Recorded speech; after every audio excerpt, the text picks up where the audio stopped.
ধন্যবাদ। আজকে আমরা খুলনা ২ সংসদীয় আসনের মনোনয়নপত্র যেটি আমরা পেয়েছিলাম সেগুলো যাচাই বাছাই করেছি।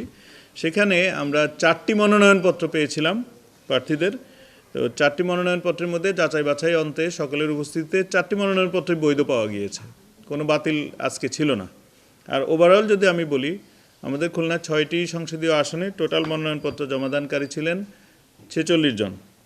46 জনের মধ্যে এখন আমি যদি একে একে বলি, খুলনা 1 সংসদীয় আসনের মনোনয়নপত্র জমা পড়েছিল 13টি, তার মধ্যে বৈধ হয়েছে 10টি এবং বাতিল হয়েছে 3টি। খুলনা 2 সংসদীয় আসন যেটি আজকে হয়েছে, সেখানে মনোনয়নপত্র আমরা 4টি পেয়েছিলাম, 4টি বৈধ হয়েছে, কোনো বাতিল নেই।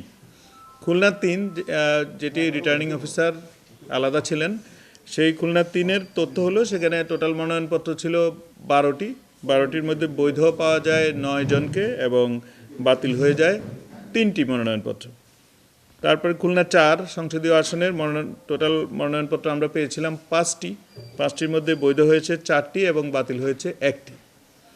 খুলনা 5 সংসদীয় আসনের মনোনয়নপত্র আমরা পেয়েছিলাম 6টির মধ্যে 4টি বৈধ এবং 2টি বাতিল হয়ে যায়। এবং খুলনা 6 সংসদীয় আসনের টোটাল মনোনয়নপত্র পেয়েছি, সেখানে আমরা 6টি পেয়েছিলাম, তার মধ্যে যাচাই বাছাই অন্তে 4টি বৈধ এবং 2টি বাতিল আমরা পাই। এখন যদি আমি টোটাল সামারি করি, মোট মনোনয়নপত্র 46টি, তার মধ্যে বৈধ মনোনয়নপত্র আমরা পাই 35টি, অর্থাৎ 35 জন প্রার্থী বৈধভাবে টিকেছিলেন এবং বাতিল হয়ে যায় 11 জন। 11 জনের মনোনয়নপত্র বাতিল হয়ে যায়। না, স্থগিত রাখার সুযোগও নেই। আমরা আজকেই বাছাই শেষ দিন এবং কোনো স্থগিত নেই। আমরা সব মনোনয়নপত্রের রায় ঘোষণা করেছি। তারা 5 অর্থাৎ আগামীকাল থেকে 9 তারিখ পর্যন্ত নির্বাচন কমিশনে তারা আপিল করতে পারবেন। আমরা প্রত্যেকটি মনোনয়নপত্র আদেশপত্র রেডি করে ফেলেছি। তারা আমাদের এখানে একটি আবেদন দিলে আমরা আজকেই নকল দিয়ে দিতে পারবো। সেই নকলটা নিয়ে ওনারা আপিল করতে পারবেন। হ্যাঁ, কারণের মধ্যে আমি বলি, স্বতন্ত্র প্রার্থীদের ক্ষেত্রে দেখা গেছে যে মেজরিটি প্রায় সকলের ক্ষেত্রেই যে 1% সমর্থনকারী যে যাচাই প্রতিবেদন আমরা পেয়েছি, কেউ সেটি উত্তরে উঠতে পারেন নাই। অর্থাৎ ওই যাচাই প্রতিবেদনের উপর ভিত্তি করে এই স্বতন্ত্র প্রার্থীদের বাতিল হয়েছে। আর দলীয় প্রার্থীদের মধ্যে এসেনশিয়াল যেসব কাগজ, যেমন আপনার আয়কর রিটার্ন, যেটি তারা সময় মতো দাখিল করতে পারেননি।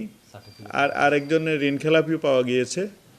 সেটি উনি যদিও বলেন যে উনি ঋণ খেলাপি না, কিন্তু বাংলাদেশ ব্যাংকের সিআইবি রিপোর্ট অনুযায়ী আমরা তাকে বাতিল করতে বাধ্য হয়েছি। আরেকজন ছিলেন, তিনি হলফনামায় অঙ্গীকার উল্লেখ করেছিলেন যে তিনি এসএসসি পাস, কিন্তু কোনো ক্ষেত্রেই উনি সেই সার্টিফিকেট উনি আমাদেরকে দেখাতে পারেন নাই এবং আরপিও অনুযায়ী এটি কিন্তু গ্রহণযোগ্য নয়। সেই ক্ষেত্রে একজন বাতিল হয়েছে। রাজনৈতিক দলের বাদ সংখ্যাটা হয়তো 2 কি 3 জন হবে বোধহয়, এরকম আর কি। 3 জন। জাতীয় পার্টির 2 জন আর ইসলামী আন্দোলনের 1 জন।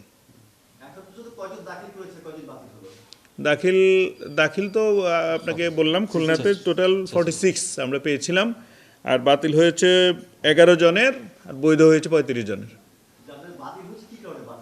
সেটা আমি বলেছি, ইতিমধ্যে বলেছি। কারণ হলো, স্বতন্ত্র প্রার্থীদের ক্ষেত্রে সমর্থন যাচাই প্রতিবেদনে নেগেটিভ পাওয়া গিয়েছে, আর রাজনৈতিক দলের প্রার্থীদের ক্ষেত্রে তাদের পার্সোনালি কিছু ডকুমেন্ট শর্টেজ ছিল, যেমন তারা ট্যাক্স রিটার্ন জমা দিতে পারেন নাই সময় মতো। এটি খুবই এসেনশিয়াল, আরপি অনুযায়ী আমরা সেটি বাতিল করেছি। আর একজন প্রার্থী, তিনি ব্যাংক ডিফল্টার ছিলেন, সিআইবি রিপোর্ট খেলাপি ঋণের ছিলেন। জি,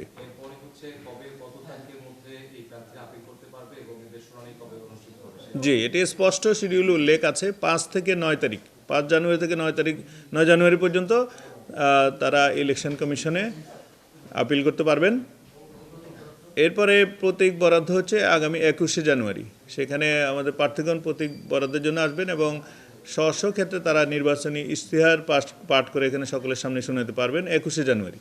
আর 20 জানুয়ারি হচ্ছে প্রার্থিতা প্রত্যাহারের শেষ দিন।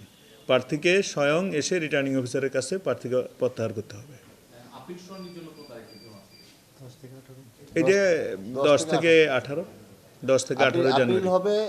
নতুন এবং ফিরে আসা গ্রাহকদের জন্য নগদে চলছে ক্যাশব্যাক সহ প্রতিদিন হাজারো উপহার জেতার সুযোগ। হবে আশা আর ফেরা, সারপ্রাইজ সেরা।